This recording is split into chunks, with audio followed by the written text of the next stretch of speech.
A great tool that works well with data sheets in Excel is the Subtotals tool. Now, in order for the subtotal to work, we firstly have to sort the data by the column that we wish to subtotal on. So taking our employees data set, if we were looking to perhaps work out a total salary by county, our first step would be to sort the data by county.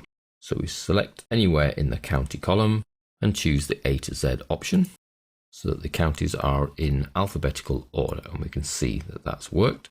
Stage 2 is then to go to the data ribbon and come all the way across to the subtotal tool here on the right.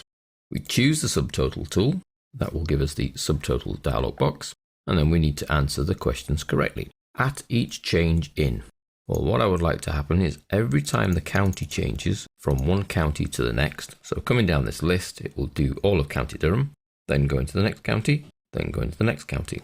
What would I like it to do? Well, I'd like it to sum, but there are other functions to choose from that we've seen previously. Count, average, max, min. There's even product, count numbers, standard deviation. We'll stick with sum. And what would I like it to sum? I would like it to sum the salary, but not the CV. We can then keep the defaults that are given here, which is to replace the current subtotals. So if there were some current subtotals in the sheet already, they would be removed. Obviously, if you're trying to add in second subtotals, you could remove that. And then there will be a summary below the data. So when I click OK, what I've asked it to do is to sum the salary every time the county changes. OK. And hey presto, it occurs for us.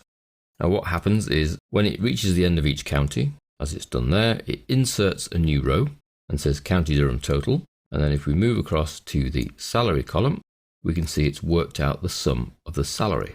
Now it does that using a function called subtotal, where 9 is an ID referring to the function sum, and then 02 to 013 is our range. So each time it sees a change in the county, it inserts another new row, so there we have North Yorkshire, and it sums the North Yorkshire values.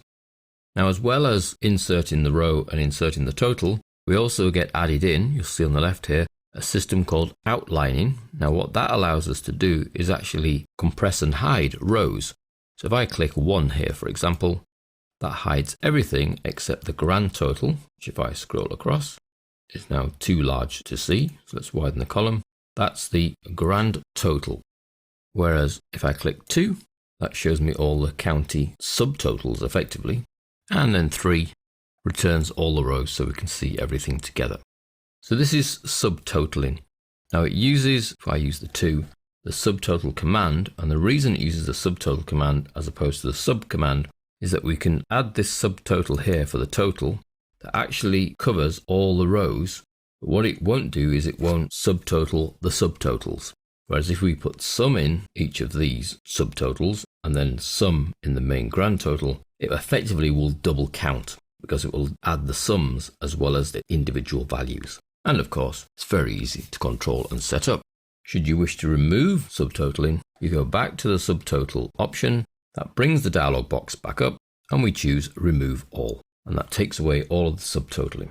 The biggest caveat here is to remember to sort by the column you wish to subtotal on. Without that, you will end up with duplications in the subtotal. For example, if we go to the subtotal now, and don't choose the county, which is what we're sorted by, but choose one of the fields we're not sorted by. Let's go for the town city. We'll do the same thing, sum the salary. OK. It manages to do it. If I do the 2 here, you'll see that Durham, Thirsk, Northallerton, Thirsk, Northallerton, Thirsk, Northallerton is repeated because every time the town changes to another town, it has to do another subtotal. Well, because we're not in town order, the towns keep recurring further down the list. So it doesn't make as much sense as it perhaps ought to. You need to make sure that you are within the data. So I would go to subtotal, remove all, then sort by the town, then subtotal.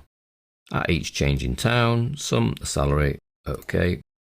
And now when we do the 2, you find we only have one total for each town. So as long as you bear in mind that little caveat of sorting the data by the field you wish to group on, then the subtotal tool will do wonders for you.